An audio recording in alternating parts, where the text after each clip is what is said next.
Welcome to Rajapalayam recipes. இன்றைக்கி காலையில் என்ன பண்ணுறோன்னா, இந்த மாதிரி ஒரு க்ரீன் டீயில் மேலே 2 ஸ்பூன் நெய் போட்டு நீங்கள் டெய்லி எடுத்துகிட்டு வந்தீங்கன்னா உங்கள் ஹெல்த்துக்கு நல்லது. நம்ம வெயிட் லாஸ்க்கு இது ரொம்ப ஒரு இதாக இருக்கும்.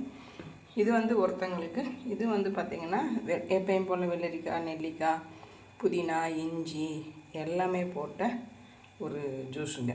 இதுதான் காலையில் நம்ம எடுத்துக்கிறது. அப்புறம் எல்லாமே டிஃபன் எல்லாம் பண்ணிவிட்டு பார்த்துக்கலாம்.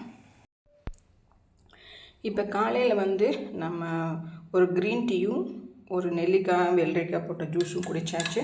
இது ஒரு 11 மணிக்காக எடுத்து வச்சுருக்கேன். இந்த மாதிரி ஃப்ரூட் பிஸ்கட் வீட்டில் என்ன பழம் இருக்கோ அதை எடுத்துக்கோங்க. ஆனால் இந்த செவ்வாழை ரொம்ப மஸ்ட்டுங்க. நீங்கள் டெய்லி ஒன்று சாப்பிட்டிங்கன்னா இதில் உள்ள மக்னீஷியம் நமக்கு முழங்கால் வலிக்கு ரொம்ப ஹெல்ப்ஃபுல்லாக இருக்கும்.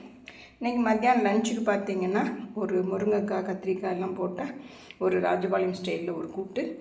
இது இந்த இதுக்கு காம்பினேஷன் பார்த்திங்கன்னா ஒரு துவரம் பருப்பு தான் கடைஞ்சி வச்சுருக்கோம். இது கொத்தமல்லி, புதினா எல்லாம் போட்ட ஒரு தொகையல். இவ்வளோ தாங்க இன்றைக்கி நமக்கு காலையில் பிரேக்ஃபாஸ்ட்டும் சரி, லஞ்சும் சரி. இவ்வளோ சிம்பிளாக தான் இருக்குது, ஆனால் ரொம்ப ஹெல்த் பெனிஃபிட்டாக தான் நம்ம பார்த்து பண்ணுறோம். நீங்களும் இந்த மாதிரி ஹெல்த்தாக, ஈஸியாக, சூப்பராக, நல்லா டேஸ்ட்டாக சாப்பிடுங்க. தேங்க்யூ.